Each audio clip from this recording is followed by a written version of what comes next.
Assalamualaikum warahmatullahi wabarakatuh. Perkenalkan, nama saya Rohani dari Program Pasca Sarjana Universitas Negeri Makassar, Program Studi Pendidikan Teknologi dan Kejuruan. Pada kesempatan kali ini, saya akan memaparkan materi untuk memenuhi tugas mid semester pada mata kuliah pengembangan kurikulum dengan tema model-model pengembangan kurikulum. Selanjutnya, langsung saja kita masuk pada pembahasan.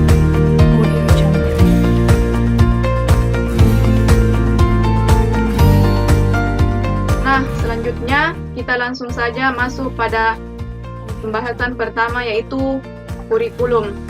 Apa itu kurikulum?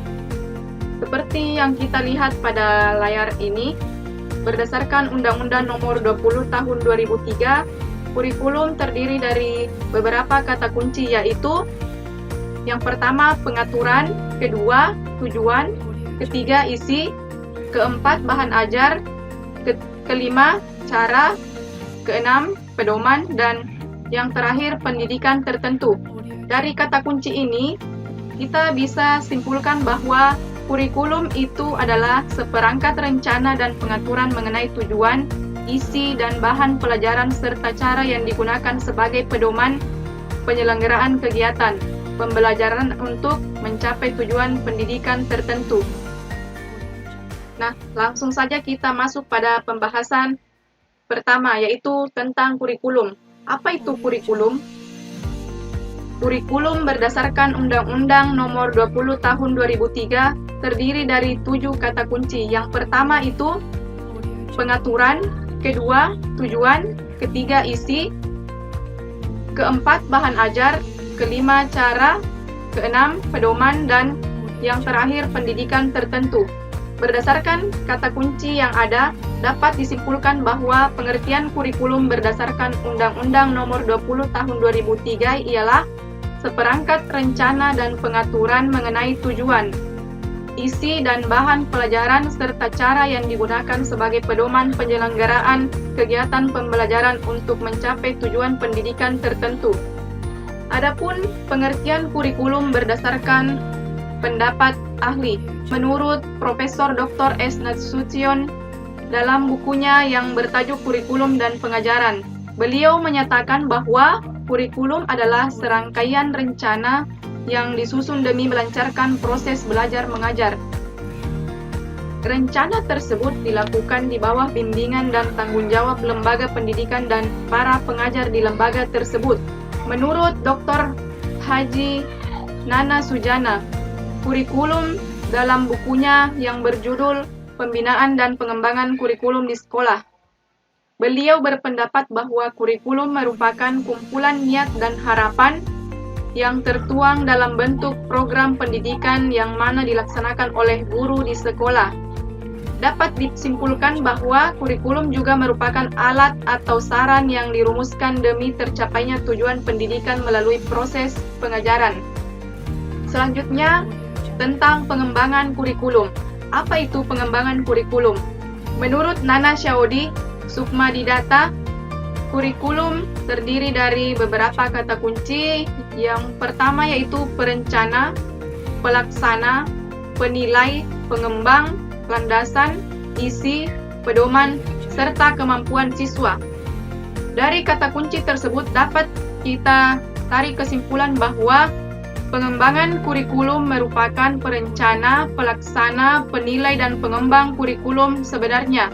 Suatu kurikulum diharapkan memberikan landasan, isi, dan menjadi pedoman bagi pengembang kemampuan siswa secara optimal sesuai dengan tuntutan dan tantangan perkembangan.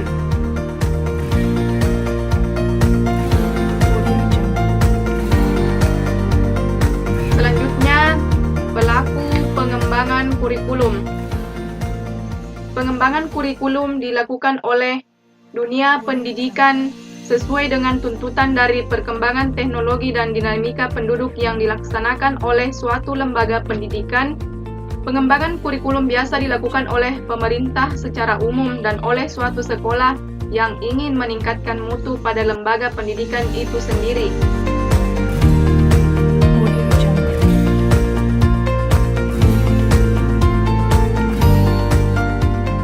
Selanjutnya, model pengembangan kurikulum. Ada beberapa model pengembangan kurikulum yang sering digunakan atau diterapkan pada saat ini.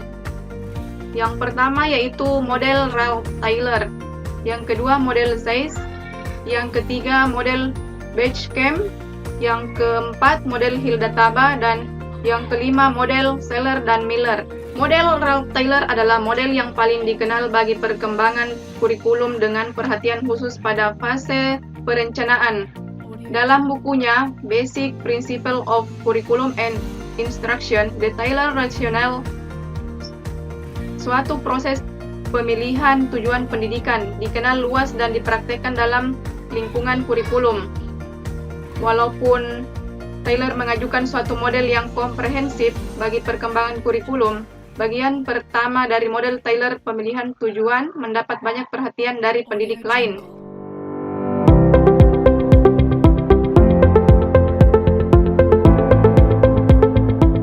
Pembahasan selanjutnya yaitu model pendekatan pengembangan kurikulum dengan pendekatan model Ralph Tyler.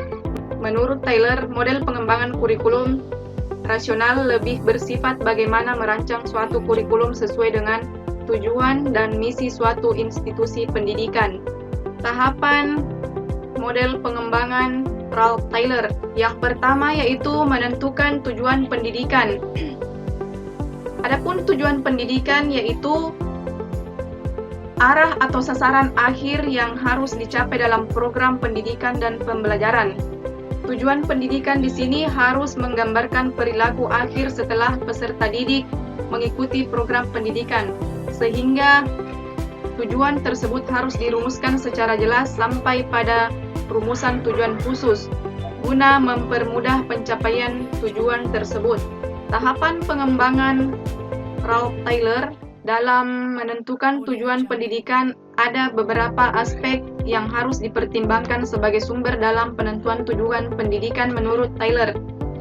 Yang pertama yaitu hakikat peserta didik, yang kedua kehidupan masyarakat masa kini, dan yang ketiga pandangan para ahli bidang studi. Ketiga aspek tersebut harus dipertimbangkan dalam penentuan tujuan pendidikan umum.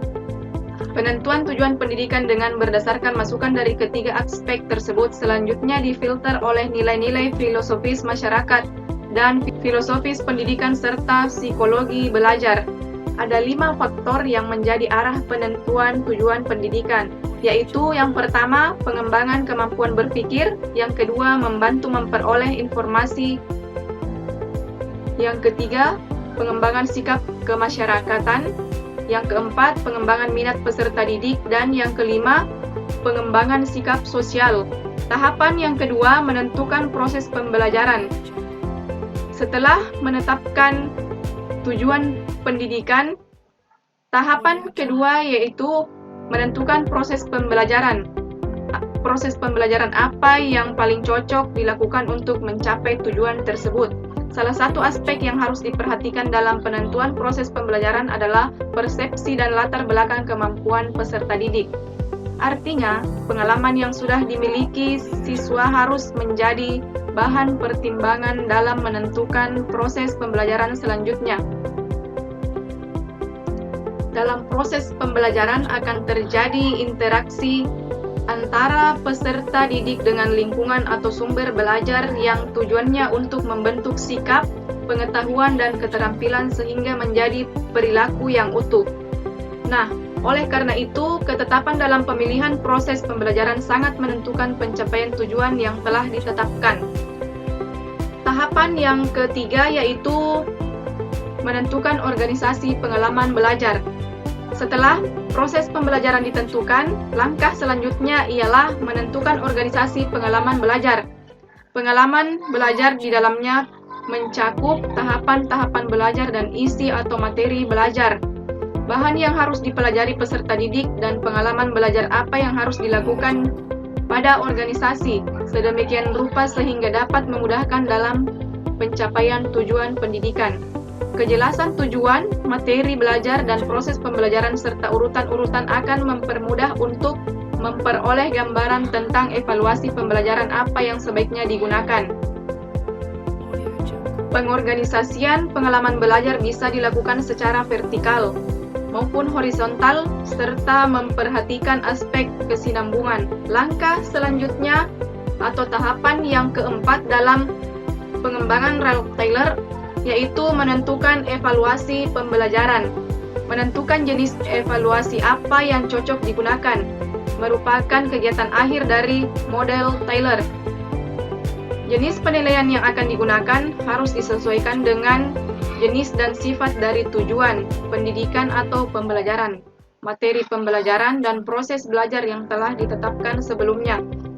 Agar penetapan jenis evaluasi bisa tepat, maka para pengembangan kurikulum di samping harus memperhatikan komponen-komponen kurikulum lainnya dan juga harus memperhatikan prinsip-prinsip evaluasi yang ada.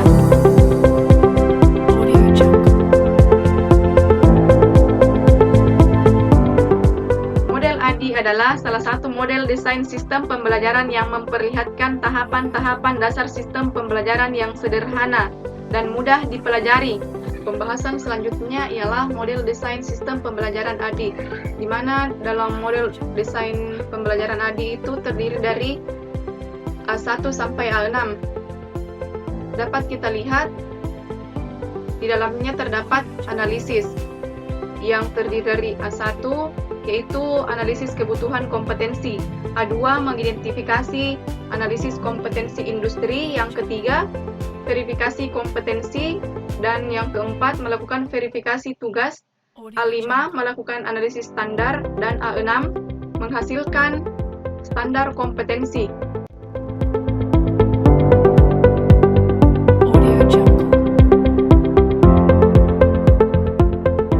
Selanjutnya, tentang komponen utama dalam pembelajaran.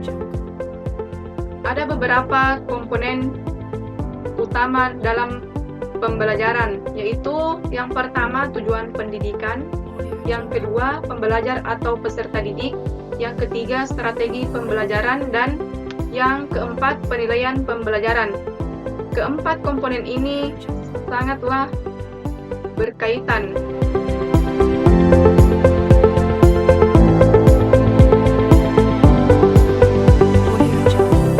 Selanjutnya tentang keadaan di lapangan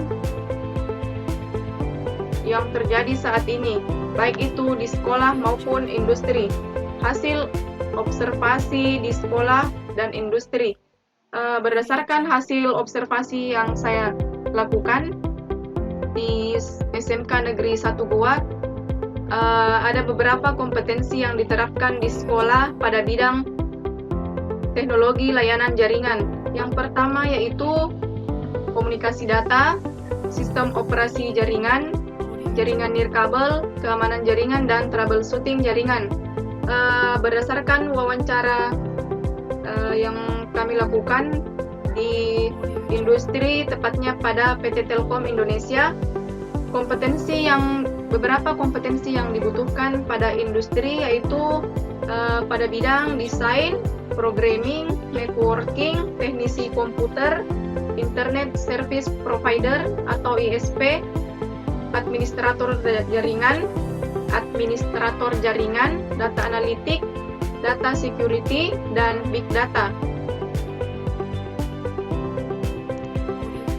Wawancara yang kami lakukan terhadap Bapak Asriyadi MPD selaku staf pada PT Telkom Indonesia. Dia mengatakan bahwa keahlian yang harus dimiliki oleh siswa dari segi keterampilan yaitu video editing, networking, sosial media, dan event handler. Adapun untuk dimensi sikapnya yaitu harus memiliki sikap disiplin, berinisiatif, semangat kerja, dan kemampuan mengerjakan tugas tepat waktu.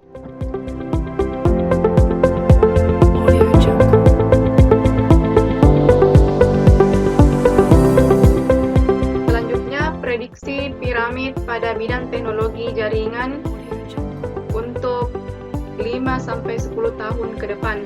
Dapat kita lihat bahwa kita bisa saja merubah model piramid di mana lulusan SD atau tenaga kasar akan semakin sedikit, lulusan S1 dan S2 akan lebih banyak, serta teknisi profesional di S3 itu akan berada pada tingkatan kedua dari S1 dan S2.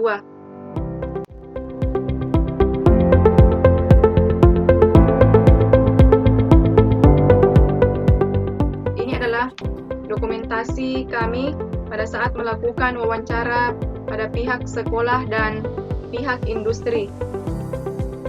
Itu saja yang dapat saya sampaikan. Semoga bermanfaat, lebih dan kurangnya mohon dimaafkan. Terima kasih. Billahi taufiq wal hidayah. Wassalamualaikum warahmatullahi wabarakatuh. Terima kasih.